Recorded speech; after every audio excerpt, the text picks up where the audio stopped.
Hey, what's going on, everybody? Welcome to another exciting episode of We Hope This Finds You Well with Rob and Chuck. This is episode 12. I am Chuck Lynch, and here's my buddy Rob Dold. Hi, Rob. What's going on, buddy? How you doing today, this evening? Oh, it's fine, man. I'm doing quite well. How are you today? I'm just dandy. Thank you for asking, my friend. You're welcome. What's going on, man? What's new? You've had a pretty exciting past couple of weeks, haven't you? Yeah, so tonight we're going to talk about the wreck that I experienced. I don't know if this is accurate or not, but I would refer to it from my own perception as a near-death experience. The pictures that you should post on all of our social media will definitely show anyone who's listening to this that was absolutely what the hell that was. That shit is insane, Charlie. I put one picture up. Honestly, though, the pictures don't do it justice, but I'll put the rest of the pictures up after we get this episode out. Mm-hmm. Yeah, so we're going to talk about that for a while, and what else are we going to talk about? No new music this month, sadly, but we'll talk about what's 4 months for that. We'll talk about what's upcoming and what we can be excited for, and there's some good concerts coming through the area. How was that Pittsburgh accent? Did you hear that? Hey, some good concerts coming through. You know, you're going to be playing down Post Pavilion, maybe over at the ICLA Amphitheater or something. I don't even know. I love when I catch myself having a Pittsburgh accent. Yeah, I figured we'd get on there, maybe have a couple drinks down at Donzi's or Whiskey Dick's or something. I don't think I have it too heavy for the most part, but then every now and then I'll hear myself be like, damn, that's Pittsburgh. You come by it, honestly. Both of your parents are fluent in Pittsburghese, man. Oh, I remember when we were young, they would write, like, notes to you guys in Pittsburghese, like, spell the shit out in at. It was awesome. Yeah, that's very true. My mother used to make our, every Saturday morning we would have a chore list that we had to accomplish before we could do anything. And I always remember spelling out the word yins. Yeah, yins, jags, better make sure you do all the surfaces in the house with the pledge. Yeah, Ruthie is, she's a freaking gem, man. I love your mom. Dude, it was like, there was no mop game either. It was always hands and knees. Wipe that floor. It was like Little Orphan Annie. The fuck did she need a mop for, dude? There was an army of you motherfuckers. I want to see it shine like the top of the Chrysler building. Oh, shit. Better kiss my ass under Kaufman's clock. I know that much. And so I asked for some listener questions. We ended up with one. So we will answer that with that one question later on in the show. And then eventually we can get to how goddamn old I am and how I wish things were the way they used to be. And I, weirdly enough, miss MySpace, and we can talk about that a little bit. All right. We'll cover it all then. No problem. Oh, let's get after it. So let's jump right into the, lay down the scenario for us, Charlie. How did the day start out? Where were you guys headed? Jumping into the crash, obviously. Cue the music, understanding car crash by Thursday. Okay. That's terrible. That's not how that goes at all. Let's go ahead and pretend that didn't happen, and maybe you can just tell us about the car wreck, Charlie. I will. Scatman Carruthers you. I will do no more mouth music.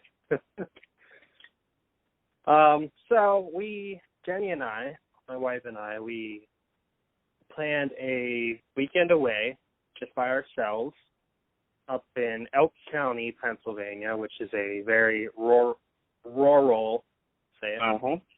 Rural. Very rural area. So we were staying at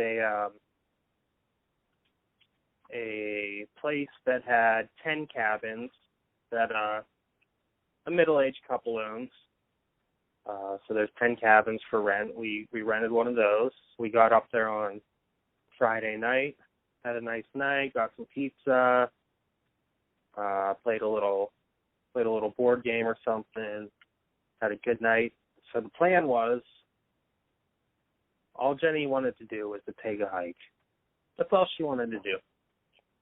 I think she was just telling you to take a hike. Beep, bop, boom. Sorry, continue. So, Saturday morning, we were setting out to take a hike. We talked to the proprietor of the property, and he said, "Yeah, just check out our website. There's directions on there to hiking trails, and follow those directions, and you won't get lost." We said, "Okay, sounds good." So we checked out the website, got directions, took a screenshot of the directions because we knew we wouldn't have cell service where we were going. So we started on our way to take a hike. So the head of this hiking trail was about 15 miles or so from our cabin. Short little jump. So most of it was a major highway that runs through the area there. Just a little 2-lane highway, and then it turns off to a road, and then off of that road, it turns into a dirt road. Okay, so once you go down the dirt road, you basically you have to go down the dirt road all the way down a valley, and then you cross a creek. It was about, I want to say it was about at least 1.5 miles, maybe 2 miles down to the creek area. So we're driving down the dirt road, and it was pretty clear for the most part. This was the beginning of February, so we had some snow. It was cold. So there were a couple spots that had patches of ice. But for the most part, it was pretty clear. So we went all the way down this road. There's a bridge that goes across, and then once you get across the creek, you have to go back up the other side of the mountain to get to the head of the trail. All right? Right. With me so far? I'm with you. We're heading to the head of the trail. We're trying to get to the trail. Shit away from your cabin. Bro, all we want to do is get to the trail. That's it. Well, because Jenny told you had like 2 obligations. One was to go hiking, and then the other one was to play board games. So, boom, board games are done. We're good. We got the board games covered. And for me, that's a punishment. I fucking hate board games. So now at this point, we're driving to bumfuck Egypt in the middle of the mountains in Elk County, and you're about to get to the trail, right? So that's where we're at? Yeah, we're about to get to the trail, okay? So once we start going back up the other side of the mountain here, it starts to get a little sketchy, Rob. So we went up, and there was we weren't far up the road, maybe 1/4 mile, probably not even. And then there was a sharp bend in the road, and once you get around that bend, the road turned to a solid sheet of ice. Solid. And like the creek bed or whatever was down over the hill from you guys was about how far down over the hill from the area you're in? It was a couple hundred feet, wasn't it? Down over the hillside? At least. I'd say it might even be 1,000 feet at that point. So it's essentially a cliff. It's a steep mountain covered in trees. Yeah. I like my story better. Continue. I wouldn't necessarily call it a cliff, but you should have said cliff. Dramatic flair, Charlie.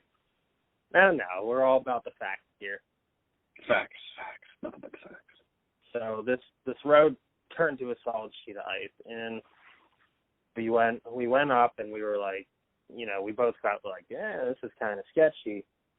And Jenny was like, oh my God, I'm scared. Let's just stop.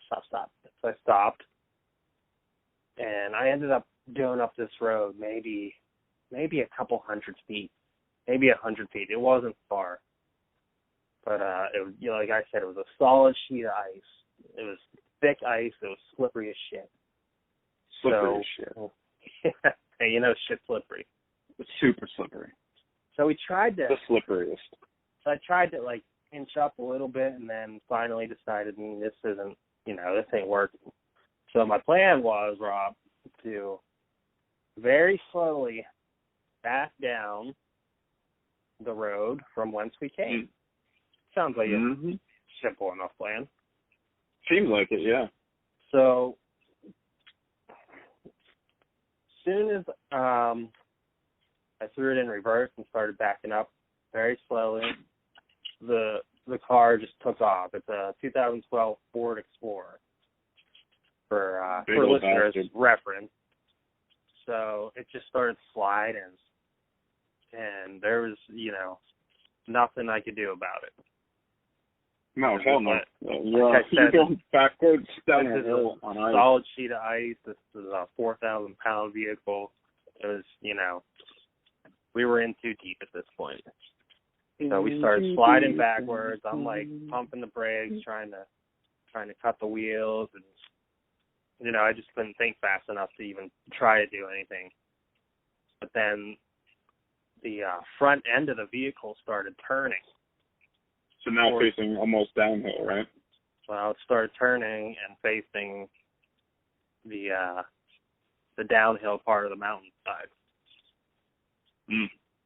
The cliff, as it were. The cliff. It started facing the cliff. Yeah, it just started spinning out of control, and it was like slow motion though.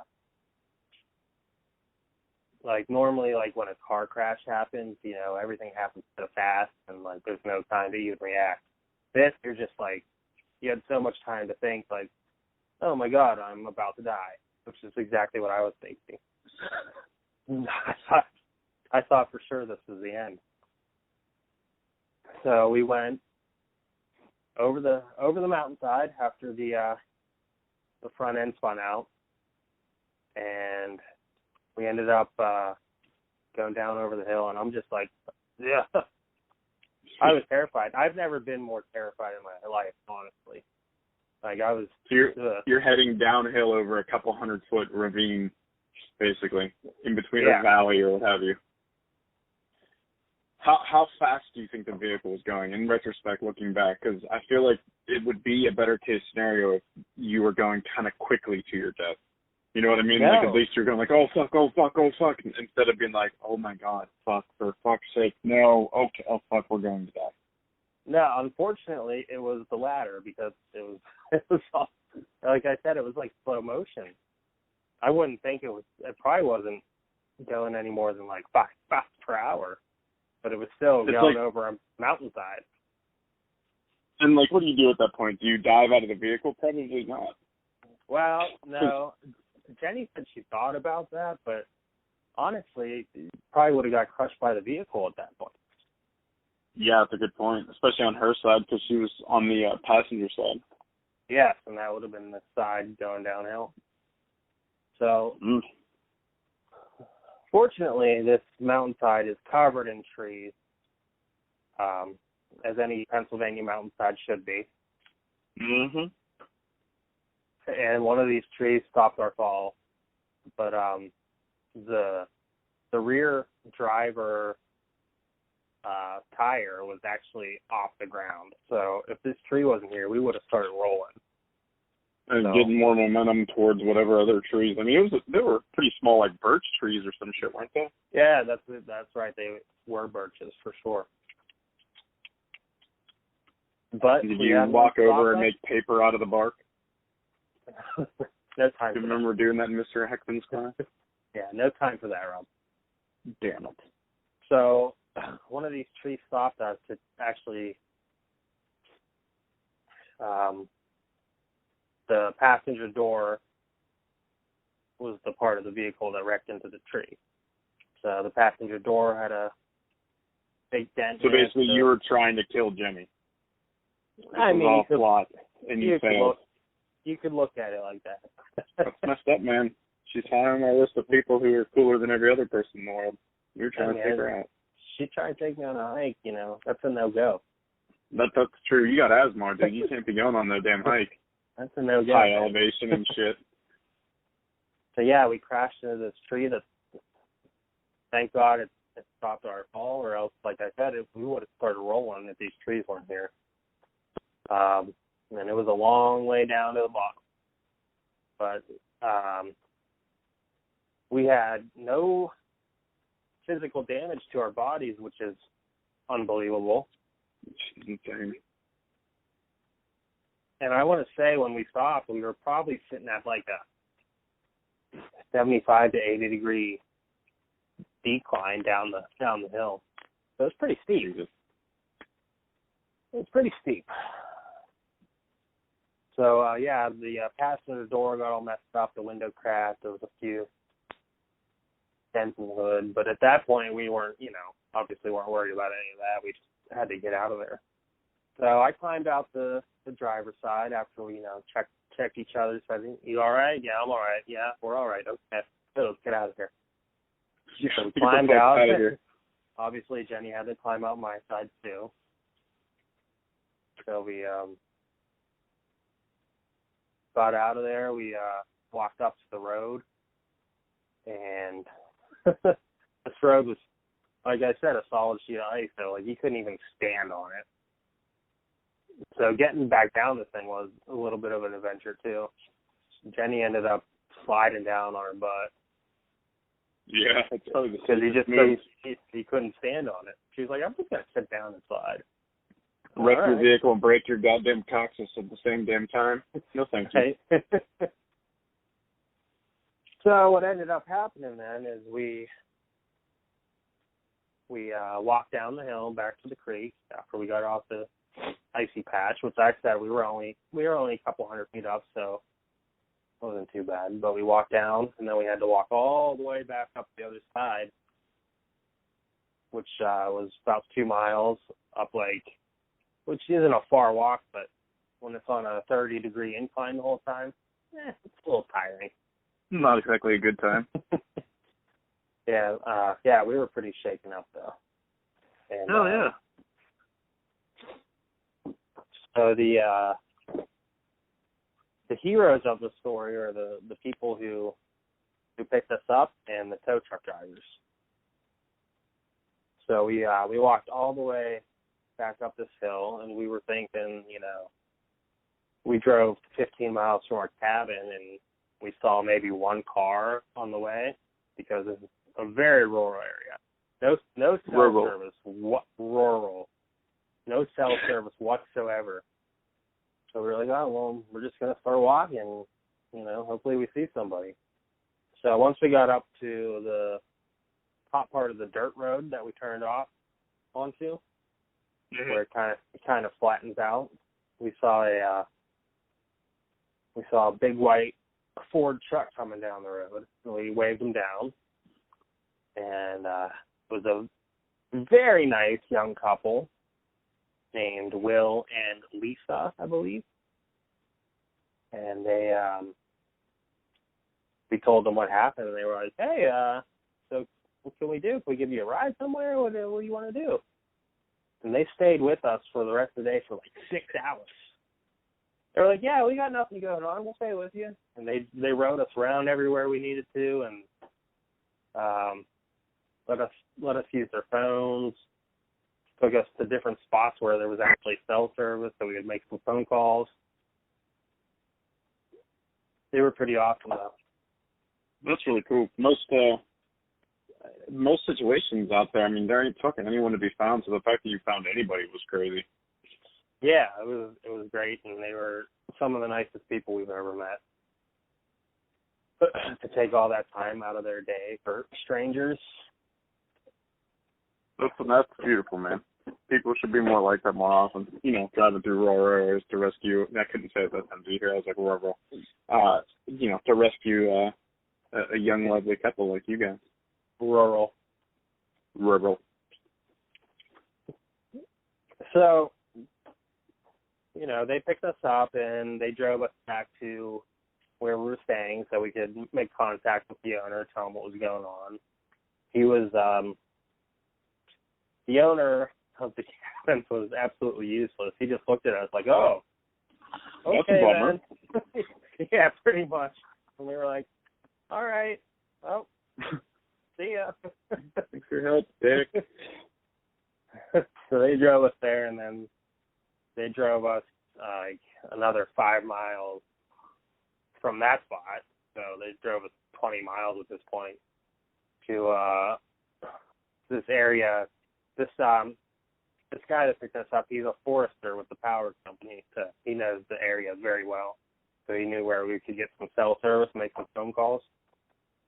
Oh, that's cool.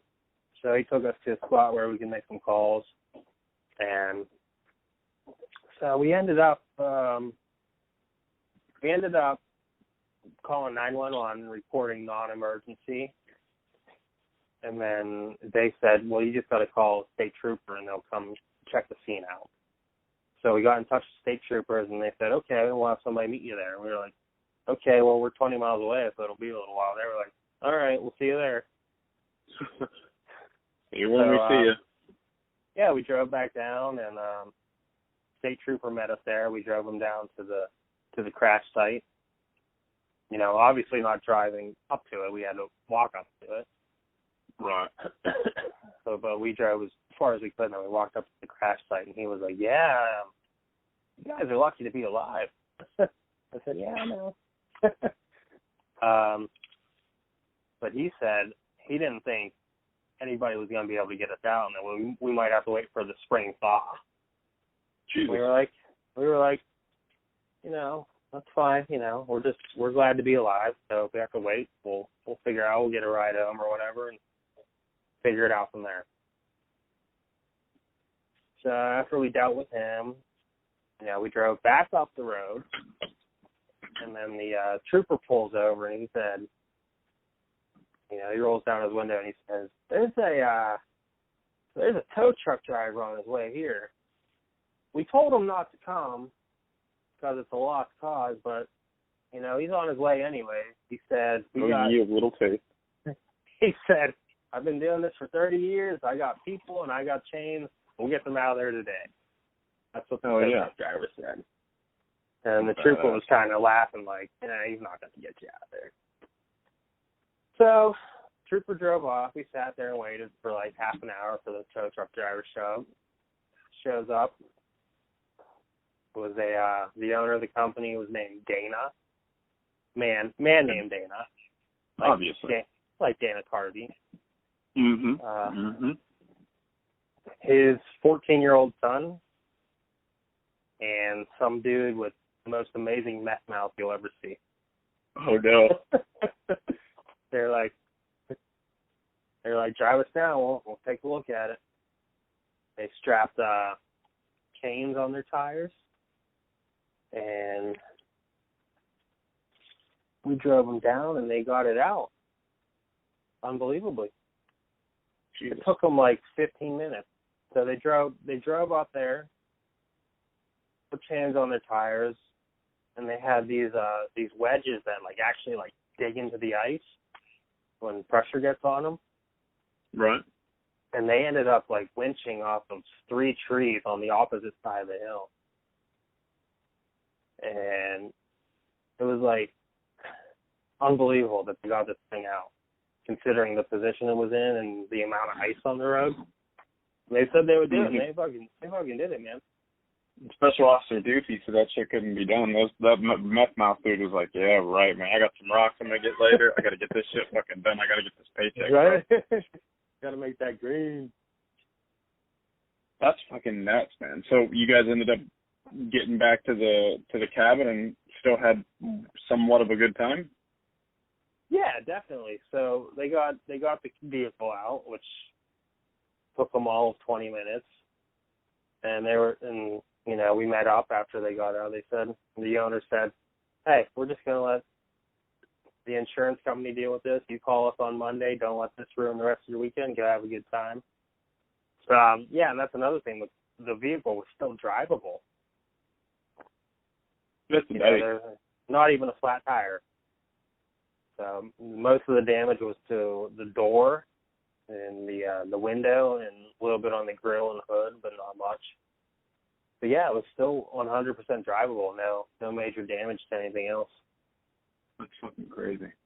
So yeah, we made it back to the cabin, chilled out for a little bit, tried to calm down, and for took some showers, and we went out and got dinner. We enjoyed the rest of the weekend. Played another board game. We played Jumanji. Oh, okay. I didn't know there was an actual board game for that. I'm interested. You pulled me back in. I normally hate board games. It was okay. It wasn't great. Does it make the drumming sound when you're not fucking with it enough? So I guess no? the movie came out before the board game, and then they were like, "Hey, we made this movie about a board game. Let's make a board game." You might as well make the fucking board game. Right. But we also played a Jeff Foxworthy board game. Okay. What was it? You Might Be a Redneck. You Might Be a Redneck, yeah. That was the board game, and that was probably the worst board game I've ever played. If you're tractors. It was awful. So, yeah, that's pretty much the story. That's a pretty wild story. I mean, you all know I'm not a great storyteller. I tried to get Jenny on here to tell the story. She denied us. It would have been so much better. Yes, she's a great storyteller. So she knows how to. But I mean, you did fantastic, Charlie. I think you did great. I just don't. I'm super glad you guys are good. I mean, I hate on Instagram and Facebook and all that shit so much, but being all the fucking way down here, that it's really nice sometimes to see. I love seeing pictures of your kids and like all of our friends' kids and stuff like that. It's all fun. And, it's fun to see people go on vacation, do all those cool things. But all I saw was Jenny's picture of your fucking truck. I was like, oh, my God, not Charlie, no. I mean, also I was worried for Jenny. But two, mostly, Charlie. Dude, the pictures, the picture of it facing downhill is fucking crazy. I mean, you have to kind of zoom in a little bit because of the trees all around it kind of fuck up the backdrop. But that's a crazy-ass drop. It is, and the pictures really don't even do it justice. To see it in person was what the fuck? The pictures don't give it the proper angle. I'll put some more up though. Do you want to get into the paranormal part of it though? I do. I certainly do. All right. So, my parents, my entire life, they have always told me. They said, Charlie, the day you were born, there was a tornado in Pennsylvania that touched down. I don't know why. They always told me that. That was my birth story. There was a tornado, and I was always just like, all right, cool. So, thanks. So, while we were, we had some maps for the trails and whatnot. They were, what is it, DCNR or DNRC? Something of that nature. DCNR, Department of Conservation of Natural Resources. Okay, so we had some DCNR maps.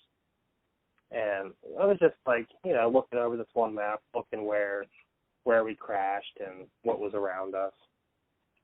So I was looking at this map, and there's I was just glancing at it, and I saw my birth date was on this map. Not my birthday, my birth date. Okay? It said May 31st, 1985. Okay? I said, oh. I'm old. Huh. That's my birthday. That's weird. And then I look a little closer at the map, and it says tornado zone. And I said, Rob Dole, tornado zone. My birth date. That's weird. I look a little closer at the map. I'm like, that's the exact spot we fucking crashed. How about that? Motherfucker's coming back to get you, Chuck. The tornado that touched down on the day I was born that my parents have been telling me about for the past 33 and a half years landed in the exact same spot, within a couple miles, of course, the exact same spot that we wrecked our vehicle. What a coincidence. What's up with that? That motherfucker was coming back to get you Final Destination style, bro. He was going to get you. Definitely Final Destination style. If it wasn't that, it would have definitely been the next time you went tanning, that lid would have boom, shut down on your ass, and boy would you. Listen, I don't know if I even told you this yet, but so a couple weeks ago, we went to drop the car off at the body shop to get the work done, okay? Right. And then on the way home, we were coming down Verona Road, where it the three-way intersection at Allegheny River Boulevard at the very bottom of Verona Road, also known as Wildwood Avenue. Smallest block in the nation. Exactly. So we were coming down to this intersection, and I see this white Jeep Liberty just, like, out of control, coming to a screeching stop. It was sparking because the one tire was worn down and flat, so the rim was sparking on the ground, and this thing was like slamming on the brakes, and we were coming down to the T, and this thing was coming through the T, and it just started like skidding and sliding, and then it started turning, so it hopped up on the sidewalk on the smallest block in the world. Okay. I'm the smallest block in the world. Popped up on the sidewalk there, went over the curb, and then started zooming up the hill towards the direction we were coming down. And it was so out of control. It went all the way over to the other side of the road. So much that I was like, oh shit, this guy's about to wreck into us. I had to throw the car in reverse and back up. So I backed up for a little bit until he got to the other side of the road, and I threw it in drive and sped past him the other way. So this thing's still trying to get me, is what I'm saying. Yeah, still coming for you. But Jenny ended up talking to the police the next day, or that night maybe, and it was a drunk driver, like completely out of control. He had already done a hit and run, which is why they were riding on the rim, sparking like crazy, I tell you. And they just kept fucking going. They were coming for us. What time of day was that? It was like 9 o'clock on a Sunday night. Jesus Christ. Yeah. Wow. Take it easy, bro. You don't need to fucking be getting schmammered on a goddamn Sunday. This is the Lord's Day. What's wrong with you? He must have had a whole day drinking. You know, that communion wine will catch up to you, you know what I mean? You go up there and get the blood one too many times, your blood alcohol level goes through the fucking roof. Yeah, so that was a little scary too, but especially because I'm sure you were still like kind of traumatized by almost plummeting to your death over a hill and then some crazy. Oh yeah, absolutely. But yeah, we dropped it off to the body shop, and so we dropped it off. They did an estimate and turned it into the insurance company, and the insurance company's like, yeah, that's cool, we got that.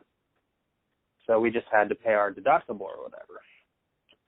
So when they started actually doing the work, the price went up like $500, and now the insurance company's like, yeah, that's totaled.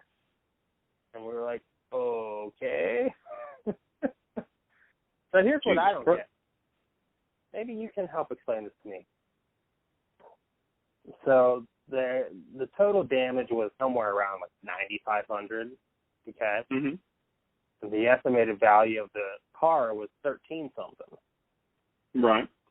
So now the insurance company wants to total it. They want to send us a check for $13 something, almost $14,000, instead of paying the $9,500 to just get it fixed, which I don't get. Why do they want to pay the more expensive price? I don't have any clue. Maybe it's just a safety. I mean, is the frame in any way, shape, or form askew? Why would they? Oh no, it's mostly just body damage. And the body shop was pissed off because they don't get paid, and they had this thing torn apart already. So when the insurance company comes back and says it's totaled, then the body shop doesn't get any money for, the work they put in already. Oh, that's fucked. It is. I don't know if there's like some kind of cutoff limit for that. Maybe. I'm not sure. I worked in a body shop for a while, and it seemed like, a lot of times they would go up to like a couple $100 away from the price before they would end up writing the whole fucking check. Right, and that's what I thought. If you call it totaled, it's because the price of the damage exceeds the value of the vehicle, right? Yeah, typically. Unless it's like, frame damage or some shit that's like unrepairable, you know what I mean? Right. So we're still $4 or $5 off, and they want to pay us that, which isn't the worst thing in the world because that pays off what we owe plus some, so we'll have enough for a down payment on whatever we get next. So it's not like we're not getting like a bad deal. That'd be a godsend. That goddamn truck, man, it tried to kill your ass. Fuck that. When I had that, I got hit on my way home from purchasing that. I had a Tundra, and it was the first vehicle I ever like picked out exactly the way I wanted to look. All kinds of geeks. On the way home, me and T.L. driving. Mind you, I only have like 30 miles on the truck at this point, or past whatever. Brand spanking new. The fucking stickers were still in the window, and some drunk asshole T-boned us at a stop sign. And it was like some kind of weird stop. Like I was at a stop sign. I was like 2 cars back from the stop sign, and there was like a little tiny ramp that came off from the bar that this dickhead was at, and he blew the stop sign and just smashed into the side of us. Oh, and terrible. Yeah, I didn't realize it was a drunk guy. Yeah, well, I don't know for a fact it was, because whenever I asked the police officer, who was the chief, to breathalyze him, he told me to shut my mouth and get back on the curb. He was a sweetheart. Yeah, he was a dick. The other lady that Texas love. Yeah, he wasn't clearly a Texan. They're nice folks.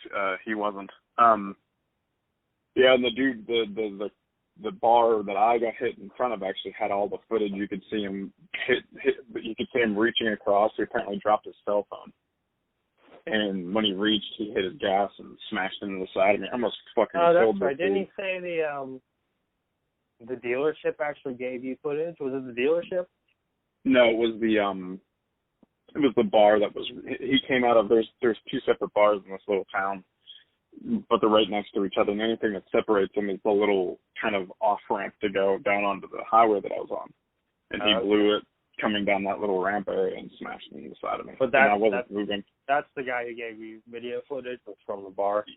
Yeah, there was a place called the 50/50 Club in Stanton Park, Texas. And it's just right a little bit, I believe, north of Fort Worth. But the fucked up part was the dude hit us. I looked over, TL was fine, I was fine. I went to go get out of the vehicle, and he tried to drive through us to get away. And fortunately, his vehicle has, a safety feature on it that cuts the gas to the motor whenever it's in a front-end collision. So he started like revving the engine, tried to get through, hit me again. And the second time he hit me, he got stuck inside the bed side of the truck. But yeah, so that was probably the worst accident I've ever been in. No, that's not true. I hydroplaned on a highway one time. And I was perfectly fine. Yeah.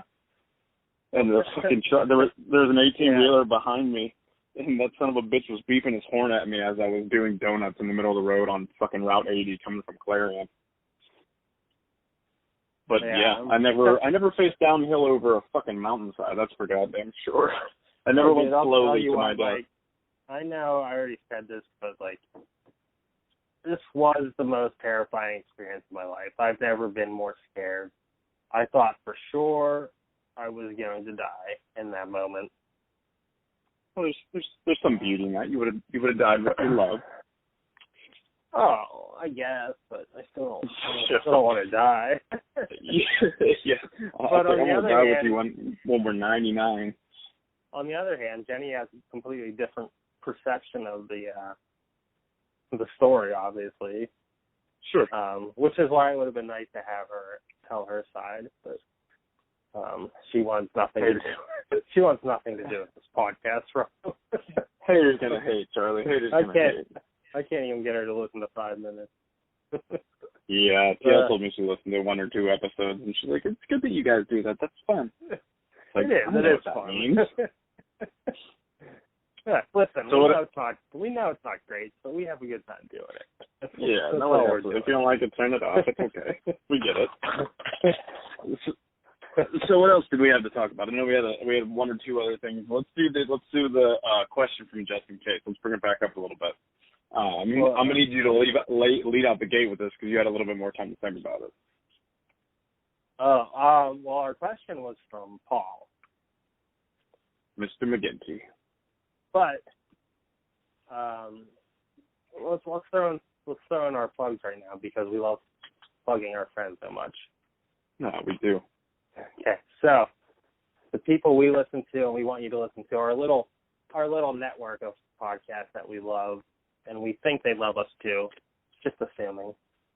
Check out our name every now and again. That's good enough. Absolutely. Check out the boys at McSauce. They always put out great episodes. Hilarious. Check out Just in Case, Case in Point podcast. You know what? That podcast actually reminds us. I have trouble talking. It reminds me. Yeah, go try that one more time. Case in Point reminds me of our podcast. I think it's very similar feel, just some buddies. They talk about shit that they like, and that's what we do. I like it. You know? And, it's the professional end of it's a lot higher on a different echelon, but that's okay. We'll get there. Maybe. But, we'll see. Yeah, I bought a computer, so that's the thing, right? It is a thing. If you know how to use it, it's another thing. I'm working on it. I'm YouTubing and shit. Very good. But so we got to add in also a fireside chat with Mr. Ryan McCormick. Yeah. And also all of the other awesome podcasts he's a part of. 4 a.m. Knows All My Secrets with him and the lovely Tiff Moore. And Tiff Moore has 2 podcasts of her own. More Than You Can Chew, that's Moore. And also Thoughts from the Top of the Ferris Wheel, where she gets into kind of her more poetry. She's a badass. You guys really need to listen to it. Wow, you did that really well. Oh, that's what I do, man. Especially those guys. I freaking love those guys. Not that I love them any more than McSauce or Case in Point, but, Grimace and me, we go back, And Tiff, Tiff watches. So we got what I consider a high compliment from Just in Case on one of their last episodes they put out. He said, Rob, that when he listens to us, we make him feel human again. That's a beautiful thing to say. Isn't it? That's quite beautiful. That made me feel really good. That's appreciated, Mr. Just in Case. That's the kind of connectivity we should have with other humans. So, I like it. check out all those people.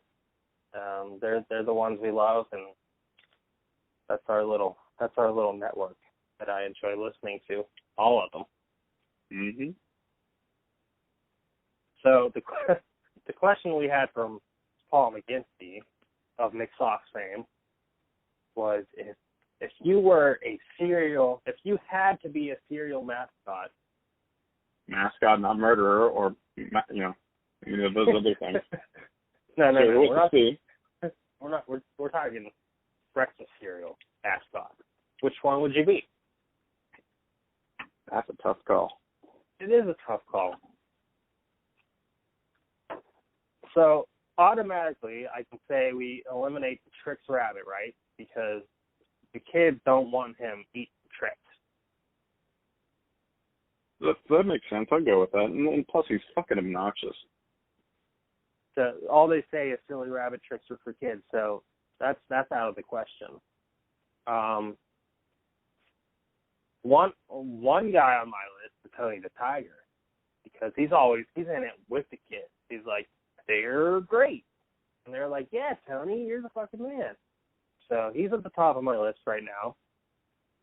I'm also considering Lucky the Leprechaun, because he's real into his marshmallows, man. Always coming out with new designs. Hearts and stars and horseshoes, clovers and blue moons, pots of gold and rainbows, and me red balloons. Fuck, he really went over the top with the red balloons, that's for sure. And I think he's added more since then, because that was like 20 years ago. You know what's cool about him too is he's just you know he's just so goddamn positive. You're right, Charlie. Everything is fucking great to that motherfucker. He's on all kinds of Adderall, and he's just feeling great about his life. He's excited as fuck about some frosted ass flakes, which are some weak ass fucking cereal. So you need a really good spokesperson to let you know like they're great and until you milk until they're not crunchy anymore and the milk kind of gets into it and it kind of sucks ass, you know. Well, you're right, but the thing is, we're not picking the cereal, we're just picking the mascot. So don't let the cereal, sway you either way. It's what the mascot's doing for the brand. I'll take that. You know what I'm saying? So while Frosted Flakes is a decent cereal, it's obviously not the best. Tony the Tiger is a good mascot. I feel like he fucked it up because Tony the Tiger is like the only like good mascot. Like if you think about it, you got like Captain Crunch. I mean, he's kind of fucking weak. You got like the Cocoa Crispy dude, Snap, Crackle, and Pop. I mean, if we're being fair, they're weak as fuck too. It's kind of man. That's a tough question, Mr. Justin Case. I can't.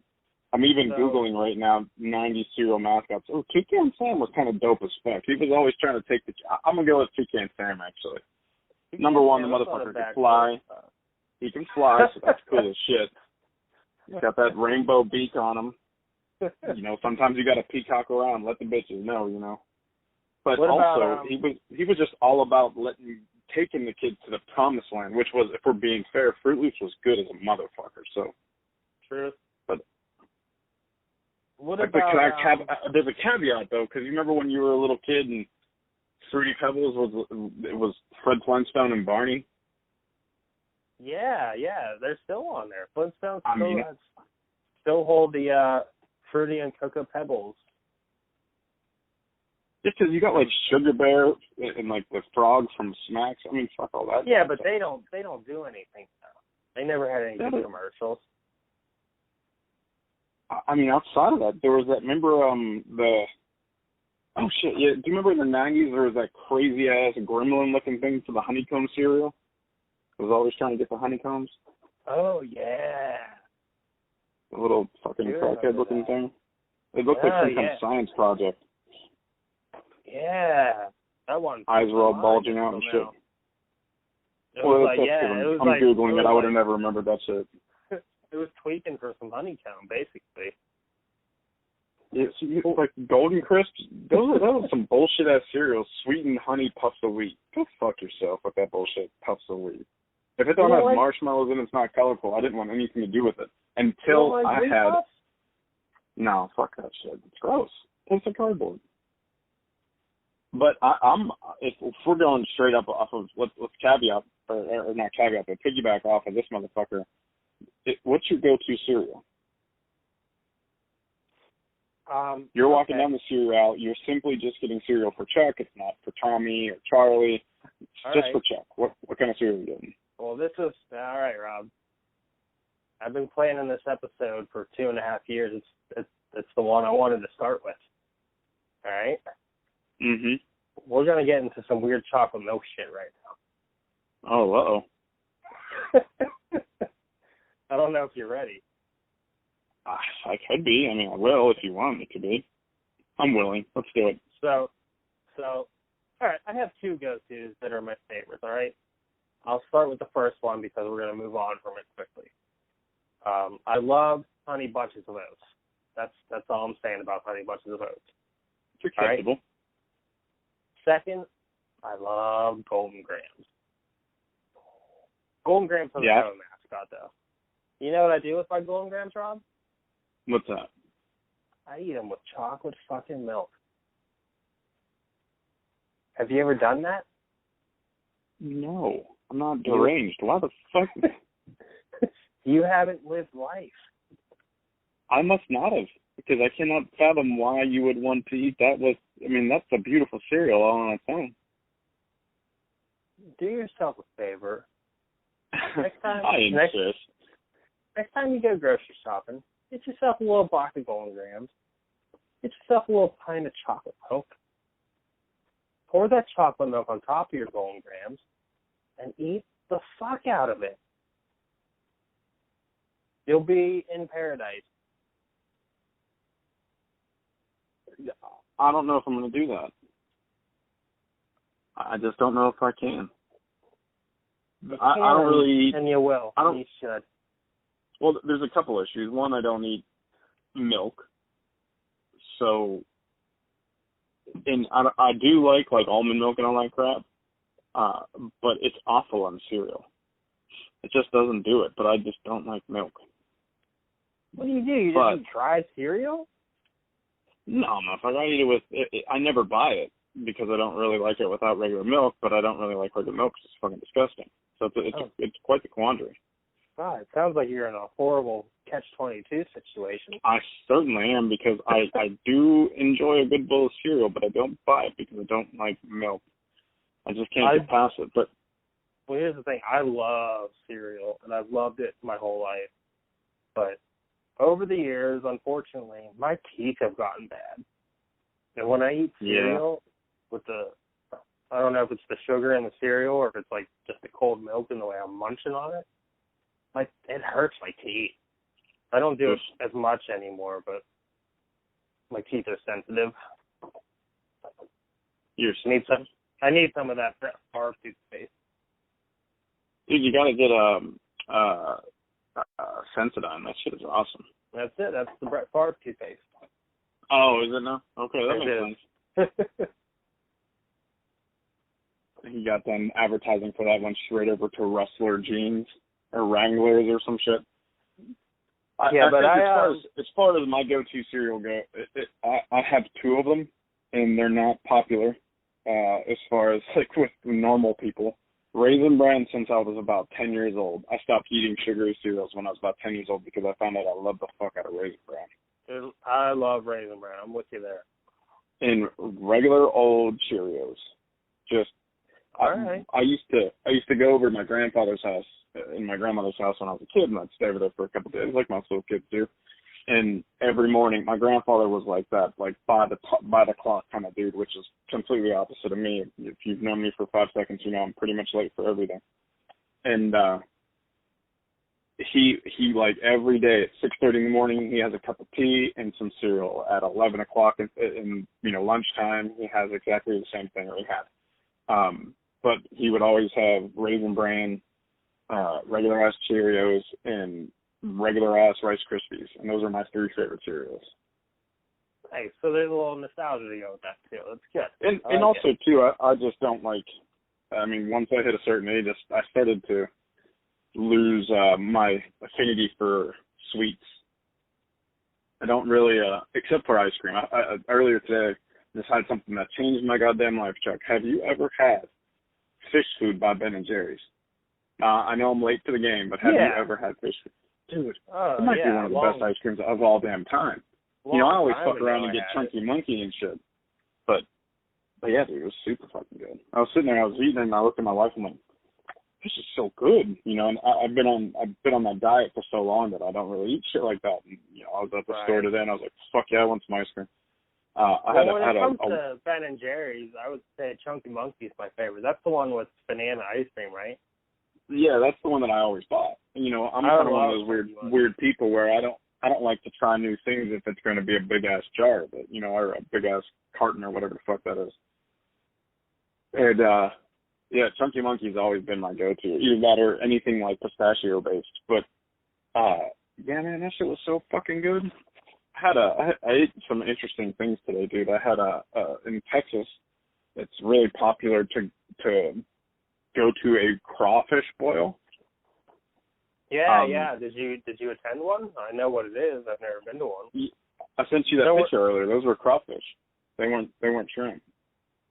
Oh, I thought that was just a Google search. No, that was what I was eating earlier today. One of my buddies was having a crawfish boil. Tell me that was in front of your face. Yeah, that was what I ate. It was a big pile of about 100 of those sons of bitches. And here's kind of the thing. Is that where they boil them and then they just dump it all on the table? Fuck yeah, it's savage as fuck. I love it. And it's all kinds of Old Bay seasoning and shit. Dude, it's so good. And they put, like, potatoes and fucking corn and all this shit in there. And I didn't even know what was going on. He was like, dude, if you're done with work early, you should stop over. And I happened to be in the area. I'm like, fuck, I'll stop over. And I called him. He's like, oh, we're having a crawfish boil. I'm like, dude, hell yes, I'm on my way. It's awesome. kind of weird, though, because you bust off the tail, right? Okay. And you eat the tail. And it's a lot of work for a very small amount of meat. Right. And then it's typical from, like, Cajun cuisine and also into Texas food. Motherfuckers suck the juice out of the head of it. You know, the brains and all that good stuff. Oh. Yeah, and so you just see people, like, straight up slurping out of the skulls of these things, or the chest and head cavity. And there's a lot of bodily juices that come out of that I'm not aware of the anatomy of a crawfish, so I don't know if it's coming in or going out, if you know what I'm saying. Oh, jeez. Yeah, so there's some questionable look, like there's, I don't know what to say, there's probably a word like roe or something. This went from sounding incredibly awesome to super weird real quick. If you have a number of beers in you, it becomes like just muscle memory. Just shuck the damn thing and shove it in your face. But well, I don't really I'll drink. tell you what. I have a number of beers in me right now. If you put a boiled crawfish in front of me, that thing wouldn't stand a chance. I'm telling you what, dude. When you come down here to visit, I'll have a crawfish boil at the house, and I've done it one other time. It's a lot of fun. It's a lot of fucking fun, but it's kind of fucking gross at the same time. But they throw like sausage and shit in with it, so it's delicious. Can I come down this summer? Yeah, for sure. I would like that. As would I. But yeah, so I love that new ice cream, and crawfish are fucking delicious. I had to adjust my vernacular. Bro, that's not a new ice cream. It's been around for 20 years. Well, no fucking shit. Like I said, I knew I was late to the game, Charles. You don't have to reprimand me for it. I mean, I apologize. My ice cream ninja isn't the same as yours. You ever have Cherry Garcia? TL gets that every now and again. It's not so bad. I don't really like fruit flavored shit either. All right, you need to chill out. All right, so going back, so you're picking Toucan Sam? I guess, dude. I was really hoping you were gonna go with like the fucking Trix Rabbit or some sort, and so I could just jump out the gate with them. I don't disagree because that dizzy motherfucker. Fuck him. I always hated that idiot. I think Toucan Sam's a good choice. I think once you get rid of, he knows where the good shit is. What is it? Doesn't he say follow your nose? Is that him who says that? Like, come on, kids, follow your fucking nose and you'll get this good shit. Come on. Yeah, idiots. Follow me this way. So that's my choice. He knows where the good shit is. That's my choice, and that's what I'm sticking to. I'm gonna go with who was I going with? You were going with Tony the Tiger. Tony the Tiger. Tony's a good choice. I think we didn't want to go with Trix Rabbit. No, I wanted to go with Lucky the Leprechaun. I'm going with Lucky because he puts the work in and he puts out a good product. That's Lucky the Leprechaun's like the Walter White of the cereal world. Okay, that's a stretch, but I'll give you that. No, I think it's spot on. Anyway, there is one cereal mascot I would like to mention. Do you think so? As of this day, Cocoa Krispies, their mascots are the Rice Krispie Gang, Snap, Crackle, Pop, right? Yes, I'm familiar. Okay. You know, they're your normal Rice Krispies guys, but they also do the Cocoa Krispies. Do you remember in the 90s, though, it was Coco the Monkey? Some racist ass shit. What? Exactly. I think that's why they got rid of them. That makes sense. But let's whitewash it even further and put 3 white fucking elves in it. They were like, oh, shit, we have this chocolate cereal and we have a monkey representing it. Maybe we should change that. No, in the possible defense, they could have just been like, monkeys are brown, and you know, it's fine. And I'm sure there was someone else that went, oof, are you sure? But it was probably some old dude that was so disconnected to the world, he was like, hell yeah. It's kind of, it's a bummer. It's a bummer. But no, this is the match that you want. Here, Coco the monkey, he's yours. That's fucked. Well, that was a great question, Mr. Justin Case, and I do appreciate it. Again, that question was from Paul McGinty. I wish you would pay attention. I wish you would pay attention.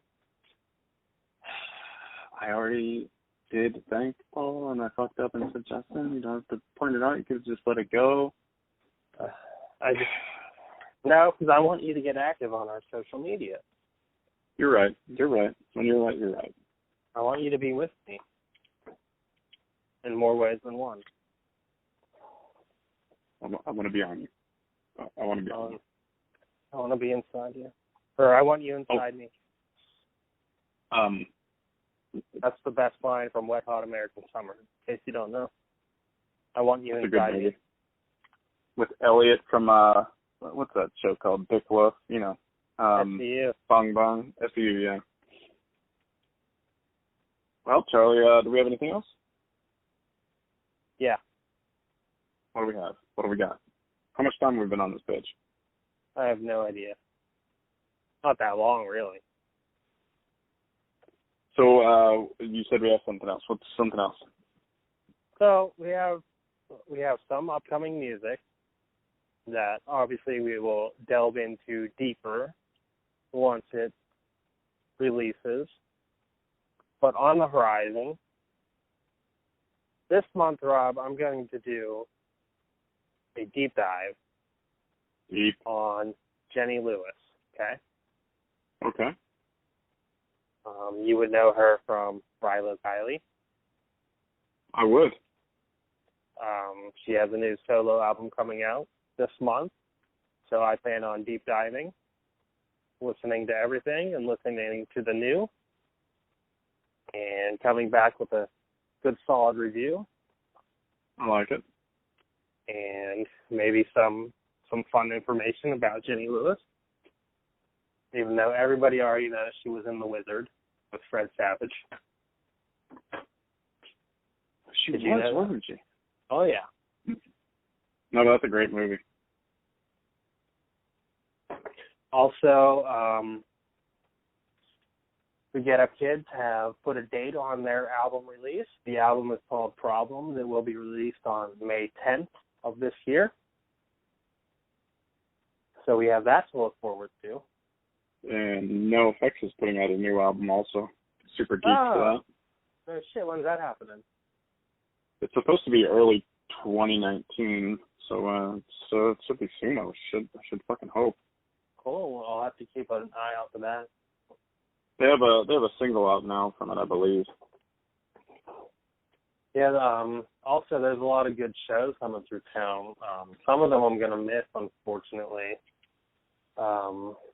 But there's some good ones I'm gonna try to get to. There's Less Than Jake is coming, and they're playing with the one and only Punchline of Pittsburgh fame. They're our local Pittsburgh rock stars. Less Than Jake's playing Punchline and Mest. Wow, I forgot about those guys.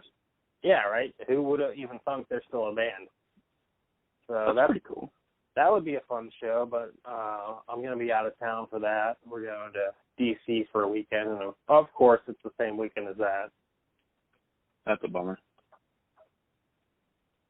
Coheed's coming back to town. I'm definitely going to go see them again. They're my favorite live band ever. Where are they playing at? Stage AE, outdoors. Nice. I've never been to that place. It's pretty nice. I don't know if it was there when I still lived there. It might have been just getting started. So it's a nice place though, especially for the outdoor shows in the summer. It's like similar to like the Post-Gazette Pavilion, but kind of like a miniaturized set of that. That's pretty cool. Yeah, it's a nice place. One show that I was really geeked about, but I'm also going to be out of town for this one, is Third Eye Blind with Jimmy Eat World. That's a fun fucking mix. I know, that would be pretty amazing, but we have a vacation planned for that week, of course. Where's the vacation? We're just going to Hershey and Gettysburg. Oh, don't just say just going to Gettysburg. That's one of my favorite places ever. No, you're right. It's a great place, and we're going to have a good time, but what a show to miss, though, you know? And I've said before, going to shows is my favorite thing to do, and with a lineup like that, I don't want to miss it. But, oh well. Hey, and the only one show I would like to go coming up in Fort Worth is the Punk and Drublic tour. It's NoFX. That was here last year. Yeah, it's NoFX and Bad Religion and Mad Caddies, and I think there's some more bands, obviously, but yeah, and they have a bunch of like craft beers too, right? Yeah, it's like over 100 or something crazy like that. Yeah, that would be fun. It's in May, but I'm an old man and I don't do anything anymore. That's actually one that I would even think about going by myself. It would be weird, but yeah, they did that here last year, and it sounded like a really good time. I'm probably just gonna go anyway by myself. Fuck it, right? Absolutely, I go to shows by myself all the time. Jenny doesn't like going to shows. I fucking hate going anywhere by myself. I'm such a weirdo. Like, people will go like out to eat and like by themselves and shit. I would never in a million years fucking do that. Yeah, I'm with you, but you know, I feel sad. When it comes to music, it's like a whole different thing. Cause you know. Yeah, I've always done that with people around, so it would be weird to enjoy it by myself. So if you go to I might do it just for the experience. If you go to a restaurant by yourself, you know, everybody knows you're there by yourself because you're sitting at the table by yourself. But if you go to a show by yourself, nobody knows. Just go and have a good time. I'll buy my onesie lonesy. Anyway. So that's that. Yeah, I don't think we have much else to talk about today. So I say we wrap this bitch up. Let's wrap it up. Make sure you check us out. Check out our Facebook. You can find us on Twitter, which we enjoy. I enjoy at least. You can find our podcast on iTunes, Spotify, Stitcher, or the We Hope This Finds You Well.libsyn.com. Any of the above for your listening pleasures. Anything else you want to close out with, Rob? I don't believe so. Okay. I'll be good. We hope this finds you well. I'm Chuck. I'm Rob. All right. We'll catch you next time. Bye. Later, dudes.